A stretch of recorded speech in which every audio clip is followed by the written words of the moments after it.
بسم اللہ الرحمن الرحیم الحمد للہ والصلاة علی اہلہا اما بعد۔ تخریج الحدیث کے اس کورس میں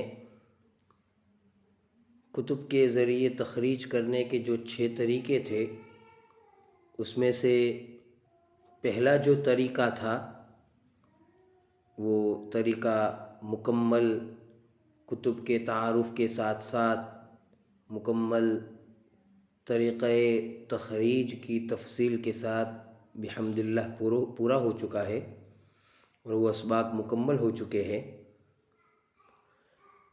ہم انشاءاللہ آگے کی طرف بڑھتے ہیں۔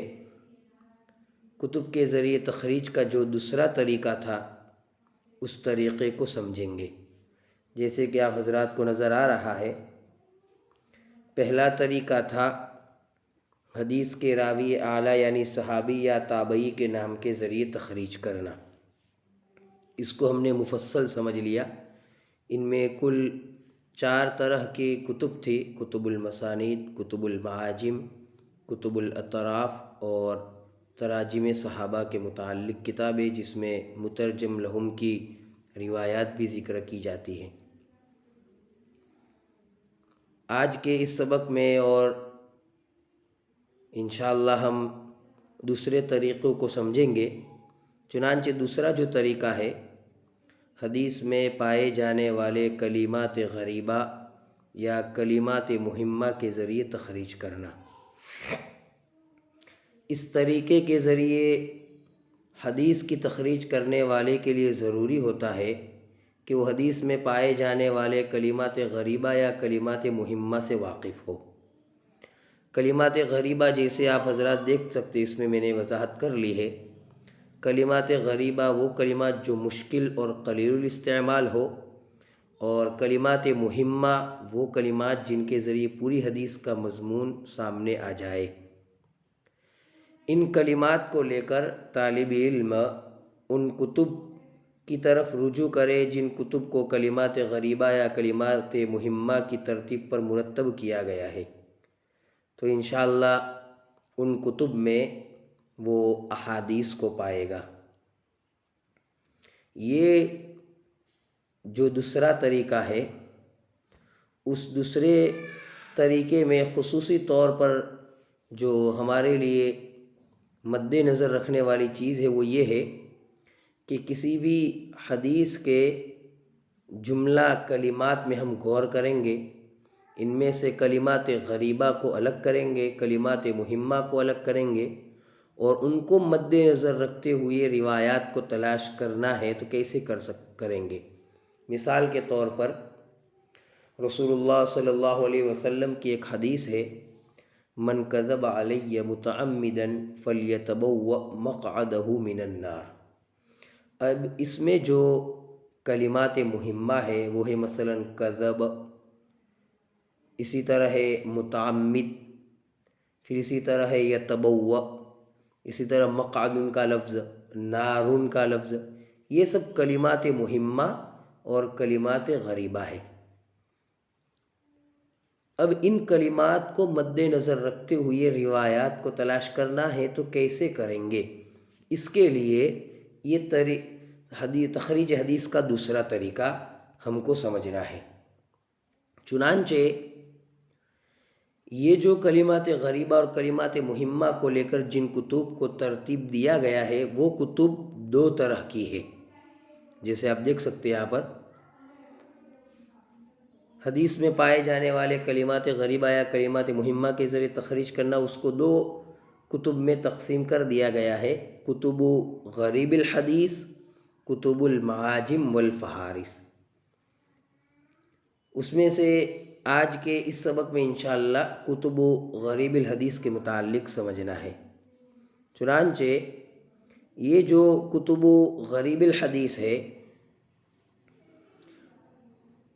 تو ہمیں سمجھنا یہ ہے کہ یہ کون سی کتب ہے۔ کتب غریب الحدیث سے وہ کتب مراد ہوتی ہے، اور وہ کتب مراد ہے جن کے مصنفین نے ایسی احادیث جمع کی ہو جن احادیث میں کوئی ایک یا چند کلمات غریب ہو، انوکھے ہو، اور ہمارے لیے وہ اس کے معانی شرح کے طالب ہو، اور وہ کلمات غریبہ کو اگر مؤلفین ان کلمات غریبہ کو مد نظر رکھتے ہوئے ان احادیث کو اپنی کتب میں جمع کرتے ہیں تو ایسی کتب کو کہتے ہیں کتب غریب الحدیث۔ ان کتب کی ترتیب میں یہ بات ہمیں مد نظر رکھنی ہے کہ مؤلفین سب سے پہلے ان احادیث کو اپنی اسانید کے ساتھ ذکر کرتے ہیں، پھر ان کلمات غریبہ کی شرح پیش کرتے ہیں، اور ان کتب میں کلمات کی ترتیب اکثر و بیشتر حروف ہجائیہ یعنی الف بائی کی ترتیب پر مرتب نہیں ہوتے، بلکہ مختلف انواع کی ترتیب قائم ہوتی ہے۔ لیکن اگر ہم دیکھیں کہ ان کتب کے محققین جو ہوتے ہیں، ان محققین کتب نے ان کتب کے آخر میں فہرست تیار کی ہوئی ہوتی ہے، جن کی مدد سے ہم وہ کلمات کو حروف ہجائیہ کی ترتیب پر مرتب ہوتے ہیں، تو ہم ان کلمات غریبہ کو دیکھ کر روایات کو بآسانی سے تلاش کرنا چاہے تو کر سکتے ہیں۔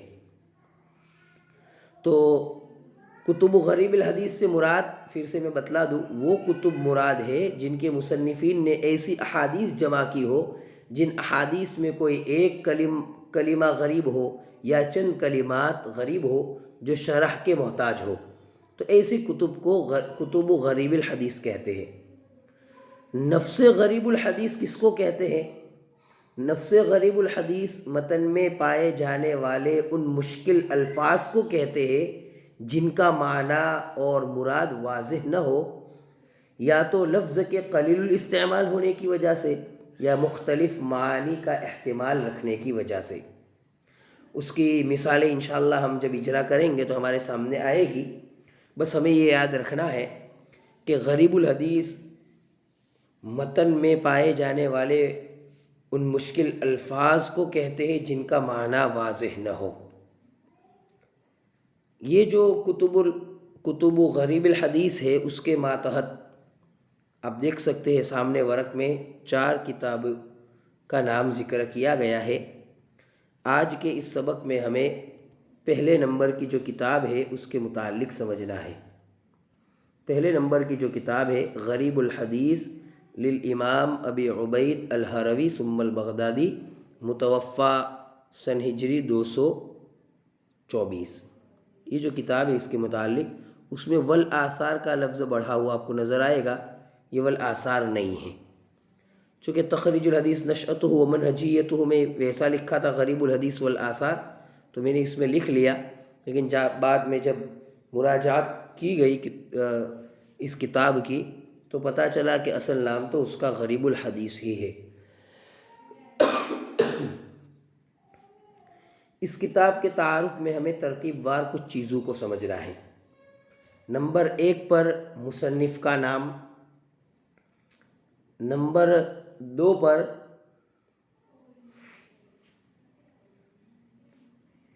تعریف کتاب، اس کتاب کے متعلق کچھ اہم باتیں انشاءاللہ ذکر کی جائے گی۔ نمبر 3 پر علماء کی نگاہ میں اس کتاب کا اس کتاب کی کتنی قدر ہے اس کے متعلق۔ نمبر 4 پر مصنف کا طریقہ کار اور نہج کی وضاحت، اور نمبر 5 پر کتاب کی ترتیب کس انداز سے ہے اور اس میں روایات کی تعداد کتنی ہے۔ تو یہ 5 باتوں کو انشاءاللہ ہم ترتیب وار سمجھیں گے۔ پھر سے میں ذکر کر لوں، نمبر 1 پر مصنف کا نام، نمبر 2 پر تعریف کتاب، نمبر 3 پر جو بات ہم سمجھنے جا رہے ہیں علماء کی نگاہ میں اس کی قدر کیا ہے، نمبر 4 پر مصنف کا طریقہ کار اور نہج کی وضاحت، نمبر 5 پر کتاب کی ترتیب اور احادیث کی تعداد۔ ترتیب سے چلیے ہم ان 5 باتوں کو انشاءاللہ سمجھ رہے ہیں۔ سب سے پہلے یہ جو کتاب ہے غریب الحدیث، اس کے مصنف کا نام ہے امام ابو عبید، یہ ان کی کنیت ہے۔ امام ابو عبید القاسم ابن سلام ابن عبداللہ الہروی ثم البغدادی۔ کنیت ابو عبید، آپ کا نام ہے قاسم، والد کا نام ہے سلام اور دادا کا نام ہے عبداللہ، اس لیے آپ کی پوری سلسلے نسب کچھ اس طرح ہے: امام ابو عبید القاسم ابن سلام الہروی ثم البغدادی، متوفی سن ہجری 224۔ یہ جو کتاب ہے وہ کتاب کتب اصلیہ میں سے ہے، چونکہ اس کتاب میں مصنف کتاب نے روایات کو اپنی اسانید سے ذکر کیا ہے اور ایسی احادیث ذکر کی ہے جن میں کلمات غریبہ تھی، پھر اس کی شرح پیش کی ہے، ان کلمات غریبہ کی وضاحت کی ہے۔ ترتیب بار انشاءاللہ ہم تمام چیزوں کو سمجھیں گے۔ پہلی بات پوری ہوئی۔ نمبر 2 پر تعریف کتاب۔ یہ جو کتاب ہے اس موضوع پر یہ نہایت اہم اور رفیع الشان کتاب ہے۔ اس کتاب کے تصنیف میں امام ابو عبید رحمۃ اللہ علیہ نے اپنی عمر کا بڑا حصہ صرف کیا، یعنی تقریباً 40 سال کی مدت میں یہ کتاب مکمل ہوئی ہے۔ یہ وہ محتم بالشان کتاب ہے کہ جس کی تصنیف سے جب مصنف فارغ ہوئے ہے تو فارغ ہونے کے بعد اس کتاب کو آپ نے محدث کبیر عبداللہ ابن طاہر رحمۃ اللہ علیہ کے پاس پیش کیا ہے، تو عبداللہ ابن طاہر رحمۃ اللہ علیہ نے اس کی تحسین فرمائی، خوب تعریف کی، آپ رحمۃ اللہ علیہ یعنی مصنف کو خوب سراہا، اور اس کتاب کی افادیت سے متاثر ہو کر آپ رحمۃ اللہ علیہ کے لیے ماہانہ 10,000 درہم کا وظیفہ مقرر کیا۔ 10,000 درہم ان کو ماہانہ دے دیے جائے بطور وظیفے کے۔ تو خلاصہ یہ ہے کہ بیان الفاظ، اسی طرح صحت معنی، وجوہ استنباط اور بکثرت فقہی معلومات کے اعتبار سے یہ بہت ہی اچھوتی کتاب ہے، اور علماء نے اس کو قدر کی نگاہوں سے دیکھا ہے، خصوصی اعتنا کا معاملہ کیا ہے، اور اس کی متعدد شروحات و حواشی اور مختصرات و تعلیقات لکھی ہے۔ یہ سب تفصیلات کے لیے آپ غریب الحدیث کا جو مقدمہ ہے اس مقدمے میں دیکھ سکتے ہیں، جلد نمبر 1 صفحہ نمبر 57، اور انشاءاللہ وہ مقدمہ اور وہ سب چیزیں انشاءاللہ اجرا کے دوران دکھائی جائے گی۔ تو یہ کتاب تھی جس کے متعلق میں نے وضاحت کر لی ہے کہ 40 سال کی مدت میں یہ کتاب مکمل ہوئی ہے، اور اس کتاب کو علماء نے قدر کی نگاہوں سے دیکھا ہے، اس کی کئی شروحات، حواشی لکھے ہیں، مختصرات اور تعلیقات لکھی ہے۔ دوسری بات بھی مکمل ہوئی۔ تیسری بات، کتاب علماء کی نگاہ میں، چنانچہ چند علماء کے اقوال میں ذکر کروں گا۔ نمبر 1 پر ابن قتیبہ رحمۃ اللہ علیہ فرماتے ہیں کہ ابو عبید رحمۃ اللہ علیہ نے غریب الحدیث کی وضاحت میں ایک ایسی کتاب تصنیف فرمائی ہے کہ اس کو دیکھنے والا دوسری کتابوں سے مستغنی ہو جاتا ہے، یعنی اس کو دوسری کتاب دیکھنے کی ہرگز ضرورت نہیں پڑے گی، یہی کتاب اس کے لیے مشکل الفاظ کے لیے کافی ہوگی۔ نمبر 2 پر ابن درستوی، بہت بڑے محدث گزرے ہیں، فرماتے ہیں ابو عبید رحمۃ اللہ علیہ نے غریب الحدیث کے نام سے ایک کتاب تصنیف کی ہے، کیا ہی عمدہ یہ تصنیف ہے، محدثین، فقہاء اور اہل لغت اپنے اپنے مقصد کی تمام چیزوں کو اس میں جمع ہونے کی وجہ سے اس کی طرف رجوع کرتے ہیں، چونکہ اس میں حدیثیں بھی ہیں اور فقہی معاملات بھی اس میں مذکور ہے، اور چونکہ اس میں مشکل الفاظ کی تشریح بھی ہے، اس لیے محدثین، فقہاء اور اہل لغت تمام کے تمام اس کی طرف رجوع کرتے ہیں۔ علامہ خطابی رحمۃ اللہ علیہ فرماتے ہیں نمبر 3 پر ابو عبید رحمۃ اللہ علیہ نے اپنی اس کتاب میں اکثر غریب الحدیث کی وضاحت کر دی ہے۔ ان کی یہ کتاب جو ہے غریب الحدیث میں امام کی حیثیت رکھتی ہے۔ جی، علامہ خطابی نے بھی یہ بات لکھی اور کئی علماء نے اس کو لکھا ہے کہ یہ کتاب جو ہے غریب الحدیث امام کی حیثیت رکھتی ہے۔ یہ کتاب علماء کی نگاہ میں مقبول ہے، اور علماء اختلاف کے وقت اسی کتاب کو فیصل بناتے ہیں، یعنی جب کسی مشکل لفظ کے متعلق علماء کا اختلاف ہو معانی کو لے کر کہ بھئی اس کا یہ معنی ہے، فلاں کہہ رہے اہل لغت کی یہ معنی ہے، تو اخیر میں فیصل اسی کتاب کو بنایا جاتا ہے۔ اسی طرح امام حاکم نیسابوری رحمۃ اللہ علیہ فرماتے ہیں کہ اللہ تعالیٰ نے اس امت پر 4 لوگوں کے ذریعے انعام کیا ہے، بڑا انعام کیا ہے۔ نمبر 1 پر امام شافعی رحمۃ اللہ علیہ کا انعام فقہ کے ذریعے، نمبر 2 پر یحییٰ ابن معین کے ذریعے کہ انہوں نے احادیث رسول سے کذب کو نکال کر باہر پھینک دیا، جیسے کہ آپ حضرات جانتے ہیں امام الجرح والتعدیل تھے۔ نمبر 3 پر امام احمد ابن حنبل رحمۃ اللہ علیہ کے ذریعے کہ وہ خلق قرآن کے مسئلے میں بڑے ثابت قدم رہے اور آخر تک اپنے اس مسئلے پر ڈٹے رہے۔ اور نمبر 4 پر امام ابو عبید کے ذریعے کہ انہوں نے غریب الحدیث کی وضاحت کر دی ہے، مشکل الفاظ کے معانی ذکر کر دیے ہیں۔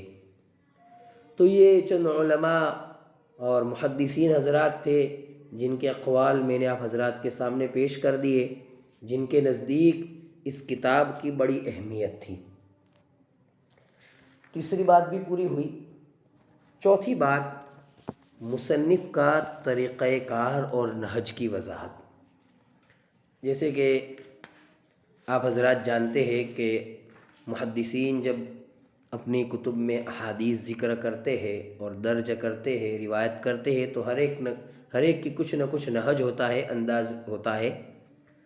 اس کا نہج بیان کرتا چلو میں، مصنف رحمۃ اللہ علیہ نے اس کتاب میں جو ہے یہ طریقہ اختیار کیا ہے کہ اولاً قلیل الاستعمال، غریب اور بعید عن الفہم الفاظ بیان کیے ہیں جو احادیث رسول میں وارد ہوئے ہیں۔ رسول اللہ صلی اللہ علیہ وسلم کے احادیث میں کوئی غریب لفظ آتا ہے تو ان احادیث کو پیش کرتے ہیں، اور اسی طرح آثار صحابہ اور اقوال تابعین میں اگر وہ غریب اور قلیل الاستعمال، بعید عن الفہم الفاظ آتے ہیں تو آثار صحابہ اور اقوال تابعین کو وہ بھی ذکر کرتے ہیں، اور پھر اس کے بعد ان غریب اور قلیل الاستعمال الفاظ کی تشریح بھی کرتے ہیں۔ ترتیب وار ہم انشاءاللہ 10 باتیں سمجھتے ہیں کہ نہج کس طرح سے آپ نے، کس اندازے سے آپ نے اپنی اس کتاب کو ترتیب دیا ہے۔ 10 چیزوں کو انشاءاللہ ترتیب وار سمجھ رہے، تو کچھ چیزیں تو میں نے آپ حضرات کے سامنے بتا دی کہ ایسی احادیث لاتے ہیں جس میں قلیل الاستعمال اور غریب الفاظ ہو، ایسے آثار صحابہ لاتے ہیں، اور اسی طرح ایسے اقوال تابعین لاتے ہیں۔ 10 چیزوں چلیے ترتیب وار سمجھتے ہیں۔ آپ صلی اللہ علیہ، نمبر 1 پر آپ صلی اللہ علیہ وسلم کی طرف منسوب کر کے حدیث ذکر کرتے ہیں کہ بھئی رسول اللہ صلی اللہ علیہ وسلم نے فرمایا من کذب علیہ متعمدا فلیتبوأ مقعدہ من النار، مثال کے طور پر۔ پھر حدیث کی سند ذکر کرتے ہیں کہ بھئی حدیث ہمارے فلاں شیخ نے سنائی، انہوں نے فلاں شیخ سے سنی، انہوں نے فلاں صحابی سے سنی، اور انہوں نے رسول اللہ صلی اللہ علیہ وسلم سے سنی۔ اس کے بعد غریب الحدیث کی وضاحت کرتے ہیں کہ بھئی اس میں یہ غریب لفظ ہے تو اس کا معنی یہ ہے، اس میں یہ قلیل استعمال لفظ ہے، اس کا معنی یہ ہے، اس کی وضاحت کرتے ہیں۔ نمبر 2 پر کبھی سند ذکر کرنے کے بعد جو ہے حدیث کا اعادہ کرتے ہیں، سند ذکر کر دی پھر اس کے بعد حدیث لاتے ہیں، اور کبھی کبھی ایسا ہوتا ہے کہ حدیث کا اعادہ کیے بغیر غریب الحدیث کی وضاحت کرتے ہیں۔ تو 2 باتیں ہوتی ہے۔ تو سب سے پہلے کیا کرتے ہیں، حدیث کا ایک ٹکڑا ذکر کریں گے، جیسے میں نے بتایا المسلم من سلم المسلمون من لسانہ و یدہ، پھر اس کے بعد اس کی سند ذکر کریں گے، اور اس کے بعد اس میں جو غریب الفاظ آئے اس کی وضاحت کریں گے۔ لیکن کبھی کیا ہوگا، اس سند کے ساتھ ساتھ پھر وہی الفاظ جو اوپر ذکر کیے تھے اس کو دوبارہ ذکر کرتے ہیں کہ رسول اللہ صلی اللہ علیہ وسلم نے فرمایا المسلم من سلم المسلمون من لسانہ و یدہ۔ 2 باتیں ہو گئی۔ تیسری بات، کبھی حدیث کو مرفوعاً ذکر کرتے ہیں اور کبھی مرسلاً ذکر کرتے ہیں۔ یہ بات خصوصی طور پر یاد رکھنی ہے، یعنی اس میں مرفوع روایات بھی ہے اور مرسل روایات بھی ہے۔ نمبر 4 پر کبھی اختلاف روایت کی وجہ سے حدیث کو 1 سے زائد اسانید سے ذکر کرتے ہیں، چونکہ روایت میں الفاظ میں اختلاف ہوتا ہے، کبھی اس سند میں یہ الفاظ ہوتے ہیں، اس سند میں یہ الفاظ ہوتے ہیں، تو مختلف اسانید ذکر کر دیتے ہیں، ایک سے زائد اسانید لے آتے ہیں۔ نمبر 5 پر کبھی حدیث ذکر کرتے ہیں لیکن سند کو ذکر کرنا چھوڑ دیتے ہیں۔ جی، حدیث ذکر کرتے ہیں لیکن سند کو ذکر نہیں کرتے ہیں، لیکن یاد رہے کہ ایسی احادیث کی تعداد بہت کم ہے۔ جی، نمبر 6 پر اگر حدیث بیان کرنے میں کسی راوی سے غلطی ہوتی ہے تو اس پر تنبیہ بھی کرتے ہیں اور اس غلطی کی تصحیح بھی کرتے ہیں۔ کوئی راوی مثلا درمیانی سند میں ایسے آئے ہیں کہ انہوں نے حدیث میں کوئی غلطی کر دی ہے، تو پھر مصنف رحمۃ اللہ علیہ اس پر تنبیہ فرماتے ہیں اور کہتے ہیں کہ فلاں راوی سے یہ غلطی ہوئی ہے، اور اس غلطی کی پھر اصلاح فرماتے کہ اصل بات یہ ہے۔ تو 6 باتیں ہو گئی ہے۔ نمبر 7 پر اگر حدیث طویل ہوتی ہے تو اس وقت پھر اسانید ذکر نہیں کرتے ہیں، بلکہ صرف غریب الحدیث کے ذکر پر اکتفا کرتے ہیں۔ یہ بھی بہت کم روایتیں ہیں۔ نمبر 8 پر کبھی حدیث کے معنی عام ہوتے ہیں اور اس کی وضاحت کے لیے حدیث ذکر کرنے کی ضرورت ہوتی ہے تو دوسری حدیث بھی لاتے ہیں۔ درمیان میں کوئی حدیث میں کوئی ایسا لفظ آ گیا کہ اس لفظ کو سمجھانے کے لیے کسی دوسری حدیث کی ضرورت پڑتی ہے، تو وہ دوسری حدیث بھی پیش کرتے ہیں اور اس کی وضاحت کرتے ہیں۔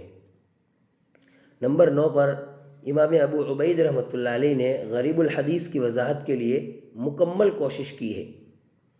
اس لیے تو غریب الحدیث الفاظ کے لیے کبھی تو قرآن مجید، کبھی احادیث، کبھی عرب کے اشعار، کبھی امثال، اور کبھی علماء متقدمین کے آراء سے مدد لیتے ہیں اور غریب الحدیث کی وضاحت کرتے ہیں، اور اس کے بعد پھر احکام فقہیہ کو بیان کرتے ہیں۔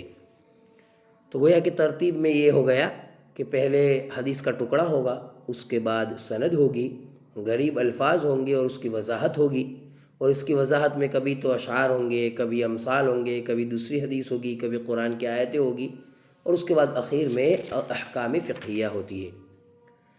نمبر 10 پر ابو عبید رحمۃ اللہ علیہ نے اپنی اس کتاب میں صرف اور صرف غریب الحدیث کی وضاحت نہیں کی ہے، جی، بلکہ قواعد نحویہ، قواعد صرفیہ، علوم حدیث، علوم فقہ، علوم عقائد وغیرہ امور پر بھی روشنی ڈالی ہے۔ یہ چیزیں بہت کم ہے لیکن ہے ضرور۔ اس میں قواعد نحویہ بھی، نحو کے قواعد، صرف کے قواعد، اسی طرح علوم حدیث، اسی طرح علوم فقہ، علوم عقائد وغیرہ بہت سارے علوم کو آپ نے اس کتاب میں جمع کر دیا ہے۔ تو یہ 10 چیزیں تھی ترتیب وار جس کو میں نے ذکر کر لیا۔ نمبر 4 کی جو بات تھی نہج کا ذکر، تو میں نے ذکر کر دیا ہے، آپ کے سامنے مکمل وضاحت ہو چکی ہے۔ نمبر 5 پر کتاب کی ترتیب، جی، نمبر 5 پر کتاب کی ترتیب۔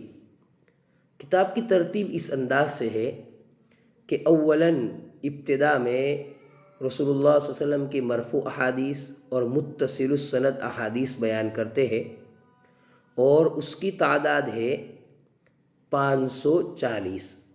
جی، اس کی تعداد ہے، یعنی مرفوع روایات اور متصل السند احادیث کی تعداد ہے 540۔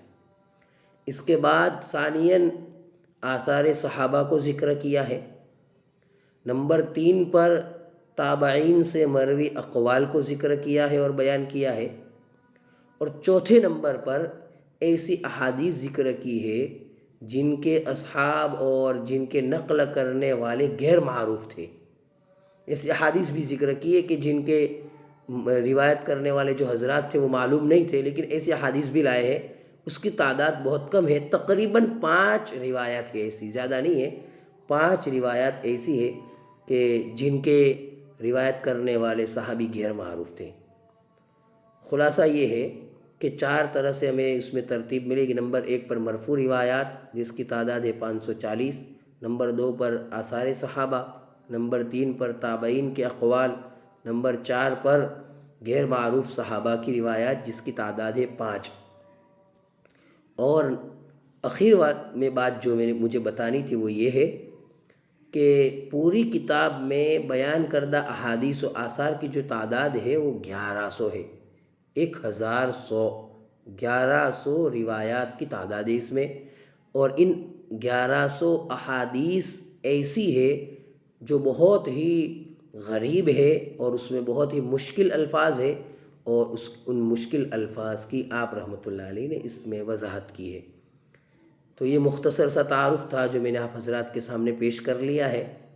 اب انشاءاللہ ان تمام کتب غریب الحدیث کے تعارف کے بعد ہم انشاءاللہ اجرا کے ذریعے روایت کو تلاش کریں گے اور سمجھیں گے کتب کو۔ اللہ تعالی ہمیں صحیح سمجھ عطا فرمائے، اور اللہ تعالی ہم سے اپنے دین متین کی خدمت لے لے، اور اللہ سبحانہ و تعالی ہمیں موت تک دین متین کی خدمت کرنے کی توفیق نصیب فرمائے۔ آمین ثم آمین۔ سبحانک اللہم و بحمدک، اشہد ان لا الہ الا انت، استغفرک و اتوب الیک۔